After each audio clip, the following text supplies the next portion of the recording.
Welcome to Jesus Freedom from the Lord channel, a daily spiritual nourishment from God's Word.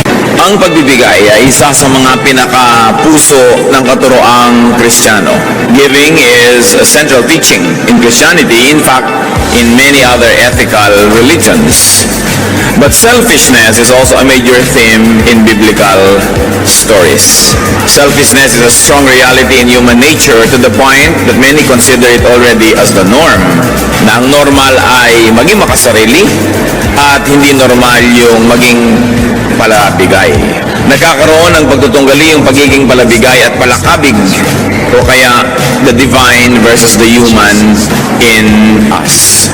How would normal or selfishness-prone individuals overcome such weakness and be empowered to give, to become what God wants them to become?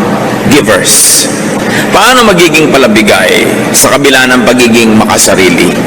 Saan kukuha ng kapangyarihan at lakas na labanan ang naging likas na pagiging makasarili upang masunod yung banal na kalooban ng Diyos? Ang kapangyarihan para maging mapagbigay. Bakit nga ba tayo dapat magbigay? At syempre ang sinasabi dito na giving is giving to God what is due to God and giving to other people as well. Whatever is due to them or whatever we may be able to give them. First of all, giving is commanded by God. Utos sa atin ang pagbibigay. Napakaraming katuruan. Isa na dyan ang Luke 6:30. Lucas 6:30. Give to everyone who asks you. Napakalinaw ng mga turong ito. Acts 20:35, the Lord Jesus Himself said, it is more blessed to give than to receive. So it's not only commanded but also commended by God. Pinupuri at ikinakapuri ng Diyos ang pusong mapagbigay. This alone is enough reason to give. Kahit wala na tayong isipin pang dahilan, it was commanded by God, it's good enough. Because God is God. But giving is not only commanded, it is also exemplified by God. Ang Diyos na mismo ang nagbigay ng halimbawa, siya na ang unang nagbigay. At ano pa ang dapat nating hingin, ibinigay niyang kaisa-isa niyang anak na si Jesus para sa ating kapatawaran, para sa ating paglilinis. Giving is exemplified by Jesus Himself. That He gave His life, He gave His time, He gave His energy to the people. It is also exemplified by all the godly people in the Bible. Ipinakita, binigyan tayo ng halimbawa. Mark 10:45, for even the Son of Man did not come to be served, but to serve, and to give His life as a ransom for many. The giving of Jesus, the giving of God, excuses no one from giving. Kung ang Diyos ang mga sa langit, kung si Jesus nga sa lupa nagbigay, tayo pa kaya na lahat naman ng ating tinatangkilik ay natanggap lang naman natin sa Panginoon. Giving is also reflective of God. Ang Diyos ay liwanag. Ang tao parang salamin. Kung maganda ang iyong pag-uri ng salamin, pagtama sa ng liwanag, ang liwanag na ito ay makikita rin ng iba. You reflect the light. Christians and believers, the people of God, are like gems. Gems by themselves don't sparkle. They only reflect the light. And because God is light and God is a giver, we who are mirrors and gems must reflect that giving spirit. The people who don't receive the direct giving from God will experience God's giving through us. Kaya nakikita nila ang liwanag dahil sa atin na nagpapatalsik ng liwanag na ito oras na tayo ay tinamaan. Therefore, the mirror honors the light. Giving reflects God's character. Proverbs 14:31, whoever is kind to the needy honors God. Napupuri ang Diyos. At dapat naman na Diyos ang mapuri. Pag tayo nagbibigay, hindi tayo mismo. Bakit? Sapagkat ang ibinibigay naman natin ay natanggap din natin mula sa Diyos. Hindi naman tayo pinagmumulan. Taga-abot lang tayo. At sa pag-aabot natin, tayo man ay nakikinabang at maraming na ibibigay din sa atin ng Panginoon. Kaya napupuri siya at dapat lang na siya ang mapuri. 2 Corinthians 9:13, because of the service by which you have proved yourselves, men will praise God for the obedience that accompanies your confession of the gospel of Christ, and for your generosity in sharing with them and with everyone else. Kaya napakainam nung palabigay tayo, napupuri ang Diyos. Kung ang damot-damot mo, mapipintasan ng Diyos. Sabihin, ganyan ba Kristiyano? Ganyan ba yung mga born again? Ganyan ba yung mga pa-Bible? Ang damot-damot. Indirectly, napipintasan ang Panginoon. Pero pag kami mga palabigay, sabihin, iba, bakit yung mga yan nagbibigay sa mga hindi nila kilala? Mga nasalanta ng bagyo, mga kung ano, nagugulong sa kalye. Kasi mga Christian yan, napupuri ang Diyos. Kaya isang malaking uri ng pagsamba yung pagbibigay. Di ba sa pagsamba, ang isa niyan, major component, praise. Pero pagka meron kang ginagawa araw-araw na panabigay ka sa kapwa at napupuri ang Diyos, pagsamba yun, kasi praise din yun. Hindi lang sa pagkakaleluya, pagtataas ng kamay, pagtugtog, pagsayaw. Sa pang-araw-araw na buhay, we can do praise and worship. When God is praised and worshiped through our kindness. Giving also blesses the recipient. It spreads goods and goodwill. And beyond that, giving also blesses the giver. Kung merong napagpapala, pag may nagbibigay, unang-una na yung nagbibigay. Kasi kung hindi naman siya nabigyan na nauna pa, wala naman siyang ipapamigay. Kaya yun lang kakayahan niya na nagbibigay, ibig sabihin, nauna na siya ang tumanggap at siya ang na-bless. Pero hindi lang yun eh. Ang Panginoon kasi hindi ka lang binibigyan para ka makapagbigay. Pag nakapagbigay ka pa, lalo ka pa uling bibigyan. Paikot-ikot, paulit-ulit, walang katapusan yung cycle. Many of the things that God does is cyclical or are cyclical. Pagka ginawa mo ito magiging bunga. Pag nagtanim ka, aani ka. Pag umani ka, marami ka na naman buto, itatanim mo ulit. Pag itinanim mo, aani ka na naman, paulit-ulit. At ganun din yun. Binigyan ka ng Panginoon, nagbigay ka, bibigyan ka ulit. Makakapagbigay ko tuloy na naman. At dahil nagbigay ka, bibigyan ka ulit. But when you enter the cycle of poverty and the cycle of selfishness, magdadamot ka, hindi ka magbibigay, therefore hindi ka bibigyan ng Diyos, lalo ka ngayong kinapos. At habang kinakapos ka, lalo kang dadamot. Dahil self-preservation yung iniisip mo. Habang dumadamot ka, lalong hindi ka na naman magbibigay. At lalong hindi ka nagbibigay, lalong hindi ka naman makakatanggap. Palubog ka ng palubog sa ginagawa mong cycle of poverty. Samantalang kung giver ka, pataas ang pataas yung cycle of abundance. Luke 6:38, give and it will be given to you. A good measure, pressed down, shaken together, and running over will be poured into your lap. For with the measure you use, it will be measured to you. Lagi natin ito nadidinig. Siksik, lig-lig, umaapaw ang ibabalik sa iyo ng Diyos kung ikaw ay mapagbigay. Because giving sets a blessing machinery in motion. Pag nagbigay ka, para ka may pinindot na switch ng pabrika, aandar lahat yung mga parts noon, iikot, aandar ang ending, may lalabas na produkto, patungo dun sa bibigyan mo at patungo rin sa iyo at yung naluwalhati ang Diyos. Hindi mo pwedeng pigilin yon. Automatic. Pag may ginawa kang mali, may itinanim ka, aandar yung makinarya, ang lalabas na bunga noon kaparusahan. Kumisan matagal lang lumabas, akala mo lusot ka na. Pagka naman nagbigay ka, gumawa ka ng mabuti, pinindot mo rin yung automatic switch, aandar din yung makinarya ng Diyos, hindi yung titigil hanggang hindi lumalabas yung produkto. Pagpapala doon sa yung binigyan, pagpapala sa iyo at kaluwalhatian ng Diyos. Automatic. Kumisan din, matagal lumalik yung gantimpala, akala mo wala na. Tapos sa panahon na gipit ka, nalimutan mo na meron ka palang points, biglang lumalabas yun. Maraming nagpapatotoo niyan.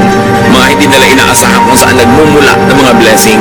Tapos maalala nila, oo nga pala, somewhere in time, ako ay merong ginawang mabuti. At ang Diyos kasi hindi lumilimot sa ginagawang mabuti. Ang Diyos kasi ayaw niyang may utang siya sa tao. Sino naman tayo para magpautang sa Diyos? Papayag ba ang Diyos na siya may utang sa nilalang lang niya? So oras ay kayo nagbibigay at gumagawa ng mabuti, susuklian niya ng sobra-sobra para at the end of the day, ikaw pa rin ang may utang na loob at hindi siya. Napakasimple ng logic na yon. Hindi papayag ang Diyos na siya itong may utang sa tao. Kaya walang pagbibigay sa kapwa o sa Panginoon ang nakakalugi. Hindi ka papayagan ng Diyos na malugi at mapintasan mo siya dahil yan ang kanyang katuruan. Giving pleases God. Therefore, it opens the door to followership to Jesus. Yung mga iba gustong-gustong sumunod kay Jesus. Tulad ng isang mayamang lalaki, sabi niya, anong dapat kong gawin para makasama sa inyo? Matthew 19:21, Jesus answered, if you want to be perfect, Go, sell your possessions and give to the poor, and you will have treasure in heaven. Then come, follow me. Ang gusto ni Jesus na kasama, mayayaman, pero mayayaman sa mabubuting gawa. Mayayaman sa kawang gawa, mayayaman doon sa mga tinatawag niyang kayamanan sa langit, treasure in heaven. Sabi nitong mayaman, gusto kong sumama sa inyo, ano bang dapat kong gawin? Sabi, pues, ipamigay mo ang iyong kayamanan nang walang maging hadlang sa pagsunod mo. Marami pong tao hindi makakasunod dahil ayaw magpamigay. Pero kita-kita natin dito, ginawa ni Lord na isang requirement, hindi sa lahat ito ha. Marahil na ang taong ito, sobrang din ang pag-ibig sa kayamanan niya na hindi niya pwedeng ibigin ng Diyos kasi sabay, dalawa yung iniibig mo. Pero kung malinaw naman sa iyo na Diyos ang nauna mong iniibig, ngayon nagkataon ka namang mayaman din, hindi naman kailangan ipamigay mo lahat yan. Pero ang point, kung alam mo na ito nang nakakasagabal, naglalayo sa sa Diyos, paano ka susunod sa Panginoon kung may iba kang sinusundan at magkaibang direksyon ang pinupuntahan nun at magkaibang tinig ang tumatawag sa iyo? Malungkot na umuwi ang lalaking iyon kasi hindi niya nabitawan ang kanyang kayamanan. Sayang naman kasi halos 2,000 taon na ang nakalipas. Sasandali lang naman siyang nabuhay. Hindi pa niya ginamit yung sandali na yon para maging masunurin sa Panginoon. Na kung ang hinihingi ng Panginoon sa kanyang pagsunod natin sa Kanya ay maging palabigay, this alone should motivate and inspire believers to give. What about the power to give? Bakit natin tinatawag na power ang nagbibigay? Sino po ang mas makapangyarihang tao? Yung kaya niyang manutok ng baril, bumaril ng kapwa, manakit, mangagaw, mangguska, o yung mapagbigay? Higit na makapangyarihan yung mapagbigay. Bakit? Sapagkat tayo'y likas na mararamot. Tayo'y mga likas sa makasarili. Selfishness is like the power of gravity. It is like the power of distorted natural law. It is the norm. It is what can be expected. Napakasama ng puso ng tao. Genesis 6:5, the Lord saw how great man's wickedness on the earth had become, and that every inclination of the thoughts of his heart was only evil all the time. Nakita ng Panginoon kung paano nahulog ang tao sa kasamaan na wala siyang iniisip kundi ang pagiging makasarili. Bakit ngayon malakas yung nakakapagbigay? Labanan mo yung force of gravity. Tatalon ka sa building pero hindi ka mahuhulog dahil there is so much power, tumataas ka pa nga, yun ang power. Yung mayroong kang gusto mo para sa sarili mo na ibibigay mo sa iyong kapwa, napaka makapangyarihan ka sa tulong ng Diyos. Yung mga magulang na kakainin na lang ibinibigay pa sa anak, napaka makapangyarihan ang kilos ng Espiritu sa ganong puso. Yun ang mga tunay na tagumpay. Yun ang tunay na sinasaluduhan na kapangyarihan. Yung matanggihan ang sarili at mapagbigyan ang kapwa. It takes so much resolve and energy and power to give. That is why giving is part of praise and worship. No true worshiper comes before God empty-handed. Kahit sa Biblia, sinasabi yun, huwag kayong haharap sa akin na wala man lang bit-bit. Why? Because giving is a triumph of the divine. Sa puso natin na may Espiritu ng Diyos at sa puso natin nananahan din ang Espiritu ng kasamaan, tuwing nagbibigay ka, ang nagtatagumpay ay yung Espiritu ng Diyos. Pero tuwing nagiging makasarili ka, ang nagtatagumpay, your dark side, the selfish side. Kaya isang pagsamba na may dala-dala kang offering, kasi kung susundin mo lang sarili mo o si Satanas, hindi mo ibibigay yun. Panghihinayangan mo yun para sa sarili mo na lang. Yung maitanggal mo sa sarili mo yun at maiabot mo at maibigay, isang malaking tagumpay ng paglaban sa likas na pagiging makasarili.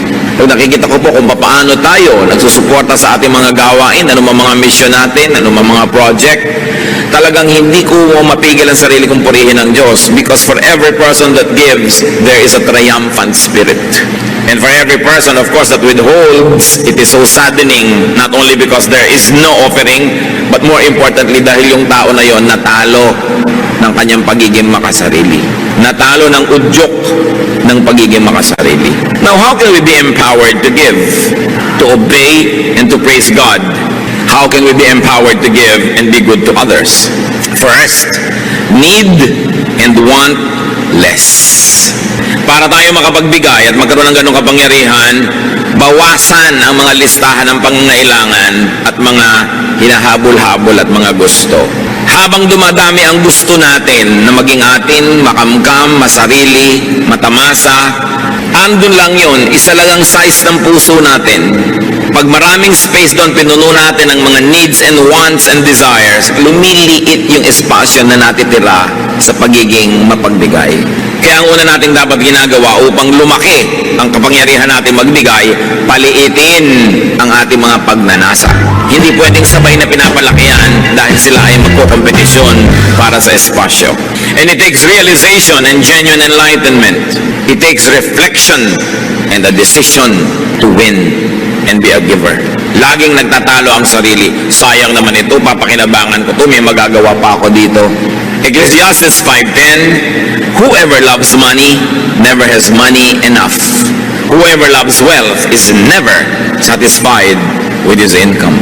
Pagka umiibig ka sa salapi, kahit gaano karami ang dumating sa'yo, kulang. Kaya makikita mo iba, wow, buti na lang umaasenso ang buhay mo. Kulang pa nga eh, marami pa akong needs. Nakakatamad madinig. Pero pag sabi mo, wow, may bago kayo palang mga gamit, binibless ka lang, oo nga, praise God. Napakasarap pakinggan. Yung iba naman kasi daing ng daing dahil baka mautangan. Kahit ang dami-dami na, wala nga. At may mga kilala po tayo mga kapatid, mag-ingat-ingat kayo sa kasasabi nyo ng wala. Kasasabi ng wala, na wala nga. Because there is power in our spoken words. Yung meron ka na, daing ka pa ng daing, nawawala. Samantalang kahit konti, yung parang ang sarap-sarap mong magsalita na, wow, ang yaman-yaman natin, kahit konti, hindi sa pagyayabang, kundi sa pag-appreciate sa Diyos, dumadami. Subukan nyo. Sinabi nga ng Diyos, let there be light, nagka-light. So pag sinabi mo, ang bata, ang galing-galing yan, gumagaling. Pero pag sinabi, ang bata yan, walang kwenta, lagi niya nadidinig, nagiging walang kwenta siya. May kapangyarihan kasi ating salita. Kaya huwag tayong daing ng daing. Lagi nilang gusto kaawaan, lagi nilang gusto makadilihensya. Kaya tuloy ang nangyayari, lalo naghihirap. Yung mga paladaing, nakaka-asenso ba yun? Pahirap din ang pahirap. Wala din namang natutupad dun sa kanilang mga pagsasalitang yan eh. Pero yung palabigay, sabi sa Proverbs 28:27, he who gives to the poor will lack nothing.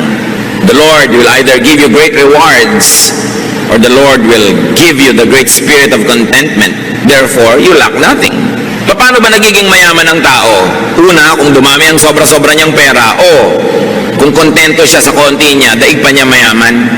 Yung marunong makontento sa konti, daig niya yung marami, pero hindi kontento. Sino ang mahirap? Yung kahit ang dami-dami na, naghahangad pa ng mas marami, pobre yun, maralita. Kaya kailangan nakikita natin kung ano ang ginagawa ng Espiritu ng Diyos sa puso ng tao. Pinapayaman tayo. Kung hindi man tayo buhusan ng kutak-kutak na material na mga pagpapala, nagkakaroon tayo ng Espiritong marunong matuwa, maging sa konti. Mayaman ka rin ang feeling mo nun. Either you are rich or you're feeling rich. Sino bang mas masaya sa dalawa? Di ba yung feeling rich? Kahit na hindi naman talaga, pero you feel rich. Nakikita niyo yung mga tindera sa palengking nagpapapedicure pa habang nakaupo sa isang sakong kamote. Feeling rich. 30 pesos lang yung pedicure niya, pero donyang-donya siya. May mga bulak pa sa pagitan ng mga daliri. No? Talagang akala mo, napakasaya. Pero kung ang dami mong pera, you are not feeling rich, nagreklamo ka pa rin, pobre ka, kawawa naman. So learn contentment. 1 Timothy 6:6, but godliness with contentment is great gain. For we brought nothing into the world, and we can take nothing out of it. But if we have food and clothing, we will be content with that. Pinanganak ka daw na walang dala, aalis kang walang dala. Ano lang ang pwede mong dalin doon sa kabilang buhay? Yung naideposito mo habang nabubuhay ka dito sa bangko ng paggawa ng mabuti. Yung mga gumagawa ng mabuti, palabigay, nagde-deposit ang withdrawal sa langit. Hindi mo pwedeng dalhin, pero pwede mong i-deposit habang nandito ka, doon na lang ang withdrawal. Pero yung dala-dala mong lahat na matay ka, wala kang madadala. Kasi sinasabi ni Lord, gather for yourselves treasures in heaven, na hindi kayo mananakawan at hindi uuurin o kakalawangin ang inyong mga kayamanan. Sabi ganun, kailangan ganun. Marunong ka mag-deposito doon, marunong ka mag-impok doon sa eternal bank na napaka-importante. How else are we empowered to give? Natural, produce more. anong ipapamigay mo kung wala ka namang sobra? Meron din naman, kahit kulang, nakakapagbigay pa rin tayo, pero iba na kung sobra-sobra. Ephesians 4:28, he who has been stealing must steal no longer, but must work, doing something useful with his own hands, that he may have something to share with those in need. Sabi, yung dati sa inyong mga tamad, walang ginawa kundi magnakaw lang o manghingi, magdilhensya, tigilan nyo yan, magtrabaho kayo, paasensuhin yung ginagawa nyo, at nang sa ganon, kumita kayo hindi lang ng kailangan nyo, kundi ng higit pa ron, at nang may sobra kayong maipamigay. Yan pala ang magandang ambisyon ng gustong yumaman, para maraming maipamigay. Hindi lang para maraming sarilinin at kamkamin. One of the nicest pleasures in life is to give. Napakasarap nun. At napakasarap na ipagmahal, ipakisama ang pagbibigay. Kaya dapat nating ambisyon na kumita, magtrabaho, maging mabunga para maraming pwedeng ipamigay. Produce surplus for giveaway. And God gives surplus precisely for that reason, so that we can give away. Kung binibigyan kayo ng Diyos ng higit sa inyong pang-araw-araw na pangangailangan, may assignment kayo magbigay. Siyempre, God is God of mathematics, God is God of equation, and God is God of proportion. Alam nga naman nagkamali siya. Binibigyan kayo ng sobra. Nakita nyo noon na sila Moses ay nandoon sa disyerto, wala silang makain, umuulan ng mana from heaven. At ang utos ng Diyos, ang kolektahin nyo lang yung kakailangan ninyo sa araw na to. Yung iba sigurista, kumolekta ng pangbukas, inuod yung sobra. Sabi ng Diyos, ba't kayo kumukuha ng sobra? Hindi ba kayo nananalig na bukas nandun uli ako at bukas magbibigay uli ako? Yung sobra niyong pag-iimpok, isang pagpapatunay na hindi kayo nananalig sa aking pangakong bibigyan ko kayo araw-araw. Kaya nabulok. Ngayon, kung binibigyan ka ng sobra, anong dahilan? Para ka makapagbigay. Hindi para maging makasarili ka lamang.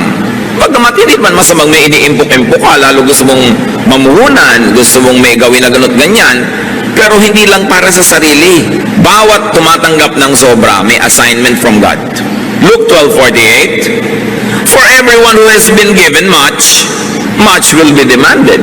And from the one who has been entrusted with much, much more will be asked. Malinaw. Ang binibigyan ng sobra, paghahanapan ng Diyos nung sobrang yun. Kung ano ang kanyang ginawa. Mas mataas ang expectation ng Panginoon sa kanyang mas pinagpapala. Kaya yung pagpapalang tinatanggap natin sa Panginoon is a form of responsibility. It is God's trust. Trust fund niya yun. Hindi sa atin lahat. Bagamat salamat, meron tayong parte dun. Kaya nga sa atin inaabot para rin tayo magkaroon. Pero hindi lahat para sa atin. How else can we be empowered to give, to be acquainted with, and to know suffering from unmet needs? Pag sobrang maluwag ang inyong buhay, kailangan reacquaint yourself with suffering. Don't fail na makipagkwentuhan sa inyong mga labandera, sa mga tindera, mga manikurista, mga mekaniko, mga taxi driver, mga taong nagsisikap, mga isang kahig, isang tuka, mga taong dalawang kahig, kalahating tuka, kulang na kulang ang kinikita. Kasi kung tayo nakikisalamuha, nakikipagmabutihan, at nakikisangkot sa mga nangangailangan, muling nabubuhay yung espiritu sa atin ng charity. Pagka nakakasalamuha ka sa mga taong konting-konting halaga, napakalaking bagay sa kanila, natututunan mong magbigay ng mga halagang yon at natututunan mong magtipid sa iyong mga luho. Dahil alam mo na ang konting luho ko, malaking bagay na para sa mga sobrang gutom. Pero pag tayo nag-social climb at ang lagi niyong kasalamuha, yung big spenders, yung napakararaming pera at hindi makapagkapwa, sarili ang inaasikaso, gumagastos ng napakalalaking mga pera para sa mga hindi naman mga masyadong kailangan sa buhay. Pag yan ang lagi niyong kasama, kayo'y mamamanhid sa daing at pangangailangan ng mga kapuspalad. At ang gagawin ninyo, makikisama kayo sa kanilang mga paglustay, sisikapin yung kumita ng maraming-marami para lang kayong makasabay sa kanilang mga kaluhuan. Pero hindi tayo dapat maligaw. Tayo ay may pananagutan sa ating kapwa. Kaya dapat Kahit ang ating mga anak, kung lumalaki sa ginhawa, dapat nyo silang iminumulat sa mga pangangailangan ng mga sarili nilang mga pinsan na maaaring higit na nagdaraho kaysa sa inyo. Kailangan silang dinadala sa mga lugar na nakakita silang pagdurusa at hirap para sila'y magkaroon ng malasakit sa kapwa. Hindi yung lagi silang ikinukulong sa mga air-conditioned cars at mga air-conditioned homes at sa mga gated villages at sila ay nagiging bulag sa katotohanan ng pagdurusa ng sangkatauhan. Dapat lagi tayong nagre-reacquaint. Katulad ng Panginoong Yesus, ang anak ng Diyos ay bumaba mula sa ginhawa at luwalhati ng langit para makisalamuha sa mga tao, para maranasan niya ang hirap ng mga tao, at nang sa ganon, hindi lang niya nauunawa sa isip, alam niya sa gawa kung paano makipaglaban sa kasalanan at kahirapan. At dahil ang anak ng Diyos ay nabuhay bilang tao at dumanas ng lahat ng uri ng tukso na salamat na lang at kanya na pagtagumpayan, ano ang naging bunga? Naging mapagtanggap si Jesus sa mga makasalanan, mapagpatawad, maibigin, mapagbigay, mapagpagaling, sapagkat naramdaman niya ang lahat ng hirap. Siya man ipinanganak doon lang sa pakainan ng hayop, sa kahon na nilalagyan lang ng pagkain ng hayop, sa sabsaban. Siya man ay ipinanganak sa bahay ng hayop, hindi sa bahay ng tao. Siya man ay nabuhay sa isang pamilyang ubod ng hirap, sa isang makalumang bayan, sa isang kawawang nasyon na Israel na inaapi ng mayamang Roma. Alam ni Jesus ang pagdurusa, kaya marunong siya magbigay. Kaya ang ating mga kapwa na nanggaling sa hirap tapos yumaman, dapat lumingon. Hindi yung tatalikuran mo na ng todo ang yung paghihirap at ang mga kilala mong mahihirap at pipilitin mo na ngayong makibarkada na lang sa mga mayayamang tulad mo rin naman ay galing din sa pusali at pare-pareho kayo nagpapanggap at nagbubulag-bulagan sa mga pangangailangan ng iba.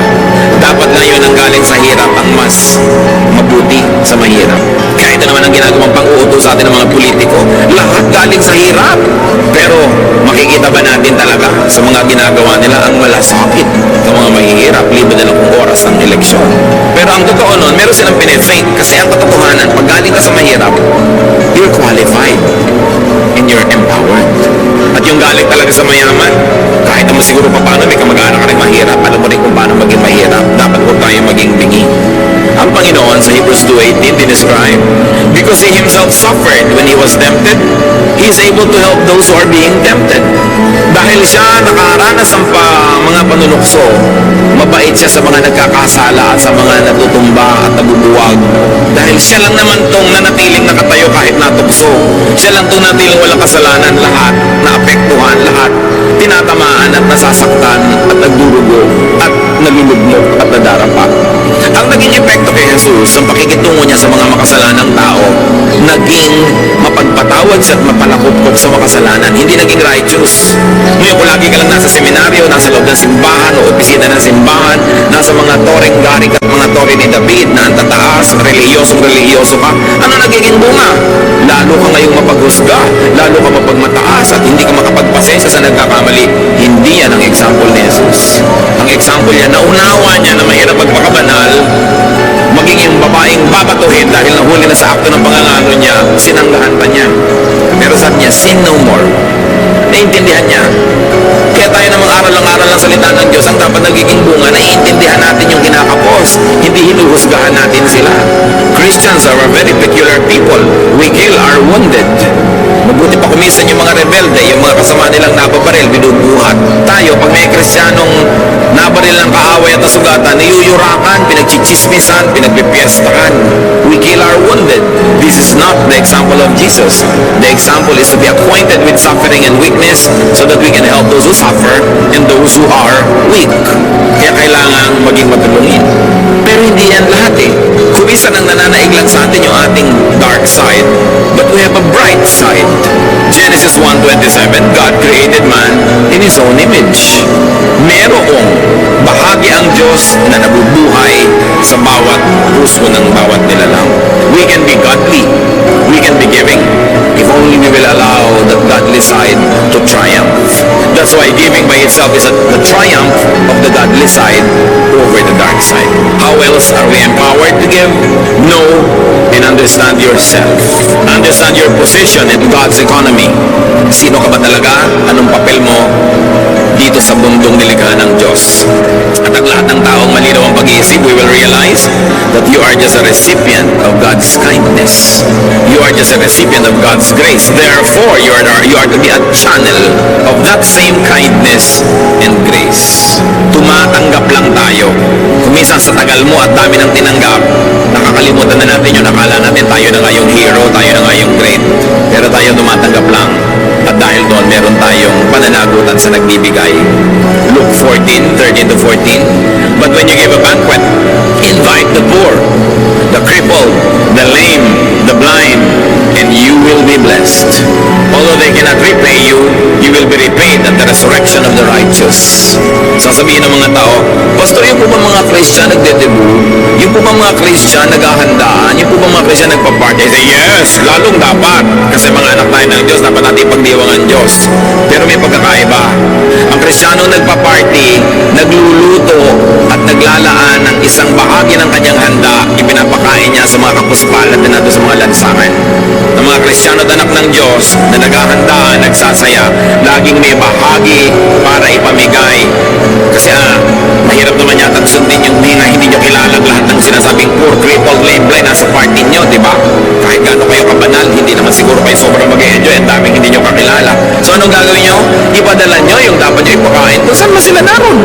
Mga Kristiyano na isang buong pamilya kakain sa restaurant, ang dami-daming kinain. Why don't you order 2 or 3 dishes at ibigay nyo sa mga waiter na nag-silbi sa inyo? Iuwi naman nila sa pamilya nila, makapag-party rin sila kahit man lang pansit.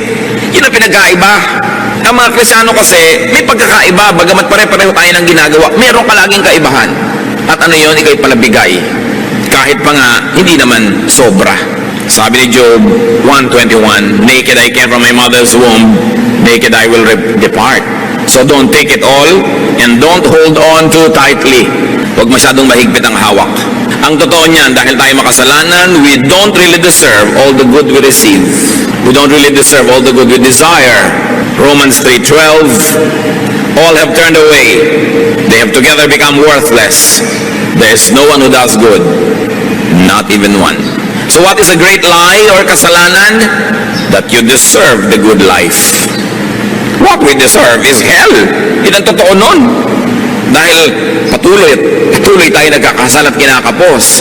Kaya mga advertisement ng maluluhong mga bahay, kondo, maluluhong mga salon, spa, laging, you deserve the good life. Scientific ang mga advertising, ha?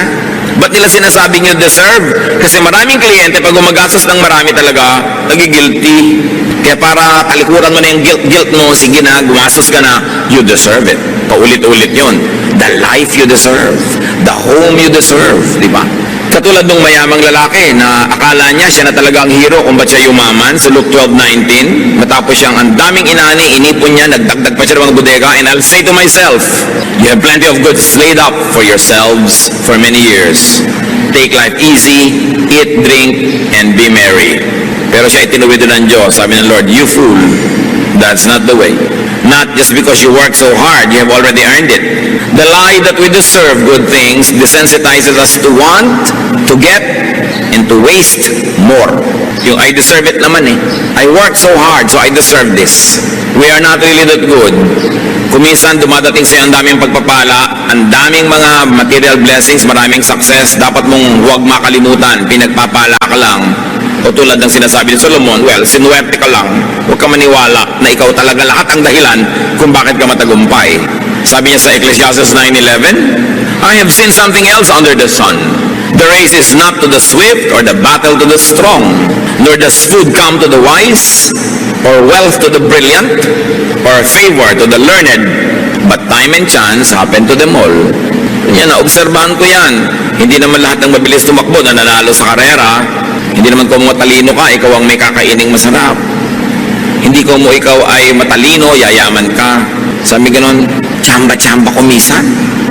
Panapanahon, swerte-swerte. Time and chance happen to all. At lahat sa atin na nagtagumpay at patuloy na nagtatagumpay, alam nyo, ang laki ng element ng chance. Kung hindi man chance, well, binless kayo ni Lord, pinlano niya.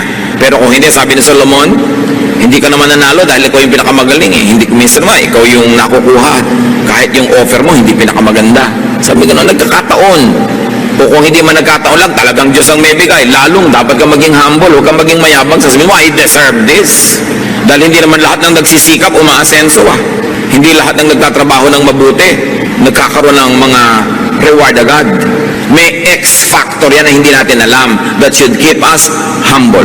Hindi ko man nag-top ka sa board o sa bar, ang galing mo, nagkataon na yung pinag-aralan mo, yun ang natanong. Hindi naman ka bumagsak ka, hindi ka na marunong, ang dami-dami mong alam, yung pag hindi mo alam ang naitanong-tanong. Maraming ganyan.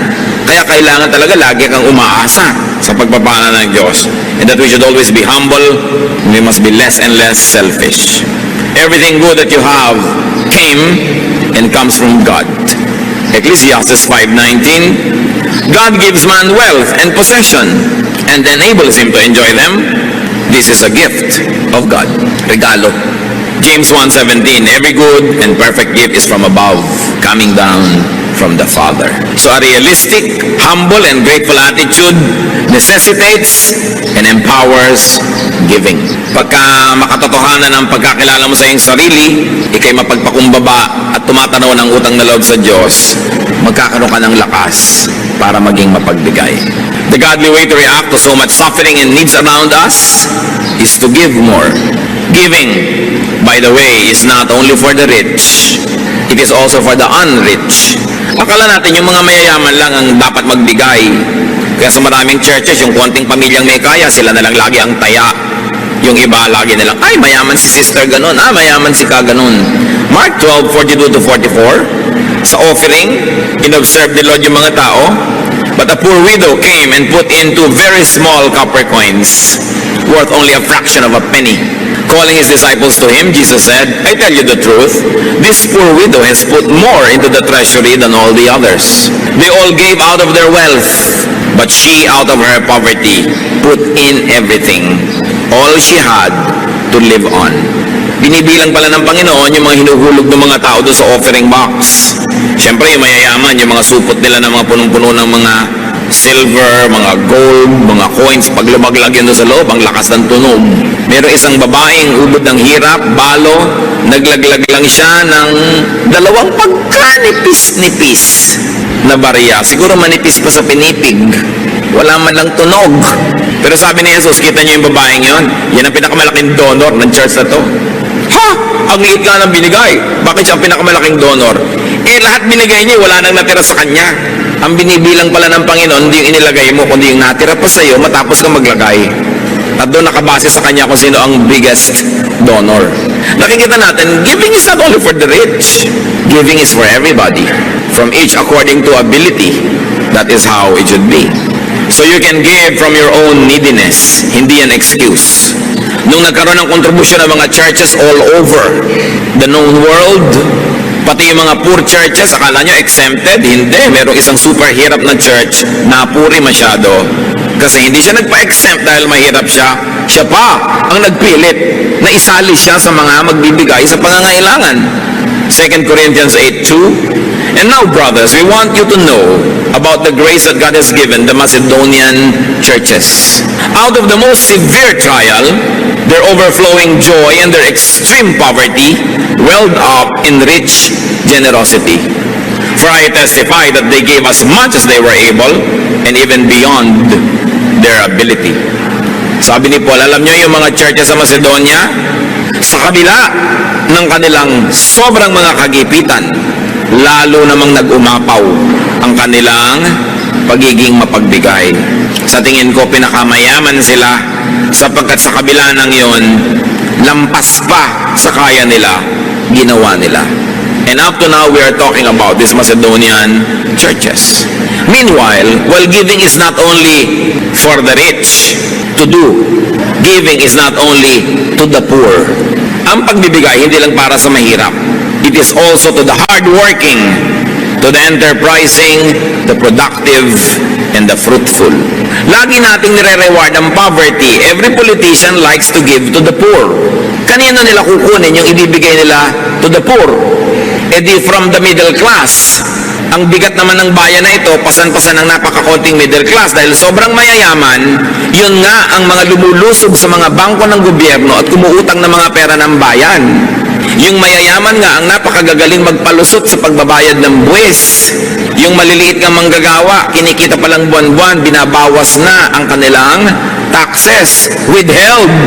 Yung mayayaman, at the end of the year pa yan sisingilin, ang gagaling ng mga abogado, yan ang nagpapalusot pa, samantalang sila itong umuutang at namumuhunan galing sa pera ng bayan. Kasi sila itong may mga koneksyon. Anak nila ang mga congressman, pinsan nila ang mga senator, sila ang lumulusob sa kayamanan ng bayan at gumagamit ito. Pero sila ang number 1 tax evaders. Daig nila ang mahihirap sa tax evasion. Promise. Kaya nga ang yayaman eh. Diba? Pero kaya tayo naman laging give to the poor, give to the poor. You give to the poor, yes. But don't forget to give to the deserving. Ang gobyerno, lagi ang policy, bigyan ng mahihirap. Anong ibinibigay sa middle class na nagsisikap magtrabaho? Anong ibinibigay sa mga taxpayers? Nasaan ang mga pinupuntahan ng mga buwis na ibinabayad ng taxpayer? May konti kang lupa, nagbabayad ka ng realty tax, at kung ano-ano, titirhan ng squatter, ibibigay sa squatter yung lote mo, ikaw pa magbabayad para siya umalis. This is unjust. You don't give only to the poor, you give to those who work hard. You reward good labor. So, ang policy ng Panginoon, hindi yung always give to the poor pero tamad. Alam nyo yung may binigyan yung Diyos na binigay sa example ng isang parable, pinuhunan na ng 10, pinuhunan ng 5 at saka 1. Yung 10, pagbalik nung nagbigay ng puhunan, naging 20. Sabi ba, sa'yo na yan, ang galing mo. Yung 5 naging 10, napatubo, ang galing mo. Yung 1, walang kinita. Sabi yung 1 mo, babawiin ko sa'yo, ibibigay ko doon sa may 20. Yun ang policy ng Panginoon. Reward those who work hard. Matthew 25:20, for everyone who has will be given more, and he will have an abundance. Whoever does not have, even what he has, will be taken from him. Si Jesus ang nagsasabi niyan, huwag kayo nag-iisip ng mga wrong-headed charity, bigay lang ng bigay, parang naglalagay kayo ng tubig sa mga butas sa balde, wala rin nangyayari. Sabi yung nakakapagparami ng puhunan, yun ang gantimpalaan at bigyan ng marami pa dahil may nagagawa siyang mainam. Sa mga kamag-anak nyo, yung hingi lang ng hingi, wala namang ginagawa. Huwag niyong pagbibigyan yan. Hindi naman nagtatrabaho, panay panghingi ng pang-load. Wala nang ang trabaho, ang arte-arte pa ng cellphone, may folding bed sa loob. Pag hindi sila productive, sayang ang perang binibigay nyo. Pag nakakita kayo ng kamag-anak nyo na, uy, binigay mo ng konting pera, bumili ng kawali at saging na saba, nagtinda ng banana Q, yun ang pagbibigyan nyo dahil dadami binibigay nyo doon. Pero yung konting bibigay mo, magmamall agad, magpa-party na, ano mangyayari doon? Ulitin natin ang Matthew 25:20, galing sa bibig ng Panginoon ito. Dibdibin nyo to. For everyone who has will be given more, and he will have an abundance. Whoever does not have, even what he has, will be taken from him. In the context of katamaran ito, huwag niyong lalayo. Kung tamad ka, yung konting nasa iyo, dapat palang bawiin, sayang lang. Ibigay doon sa makakapagparami. The blessing of abundance is empowerment to give. The downside of poverty is your inability to give. Napakasarap nung nakapagbibigay. So give to those who earn and deserve it. Because we are measured not by what we receive, but by what we give. Giving is one of man's most victorious acts versus a temptation to be selfish. Giving is one of man's most powerful acts. So be empowered to give. Ang tanong, at dito tayo magtatapos, ano ang pumipigil sa atin para magbigay? At kung nagbibigay naman tayo, anong pumipigil sa atin para magbigay ng lubos? Lalong-lalo kung pinagpapala naman tayo ng Panginoon. Mga magulang, nagbibigay ba tayo ng lubos sa ating mga anak? Mga anak, nagbibigay ba tayo ng lubos sa ating mga magulang? Mga magkakapatid? Mga employers, nagbibigay ba kayo ng tama, lubos sa inyong mga empleyado? Mga empleyado, nagbibigay ba kayo ng tama sa inyong mga amo? Na kayo matapat, nagkatrabaho ng mahusay? Ang pagbibigay ay utos ng Diyos, halimbawa ng Diyos at ng Panginoon, at ipinangako niyang pinagpapala niya ang nagbibigay. Aming Ama sa langit, kayo na nagbibigay ng buhay sa amin at lahat ng aming pangangailangan, ituro niyo sa amin, Lord, the power of generosity. And when you give us, so that we can give to others, may we not fail you. May we be victorious and triumphant because of your Spirit that resides in us. Turuan mo kami na tanggihan ang aming pagiging makasarili para mangamkam at maging amin lang ang lahat kundi bukas namin ang aming palad at puso para dumaloy mula rito ang pagpapalang mula sa inyo tungo sa marami. Pagpalain niyo po kami, mga kapatid, pagbulay-bulayan natin sumandali sa katahimikan kung ano-ano pa ang mga kahulugan ng mga paalalang ito sa ating buhay. Ating buhay. Ating buhay.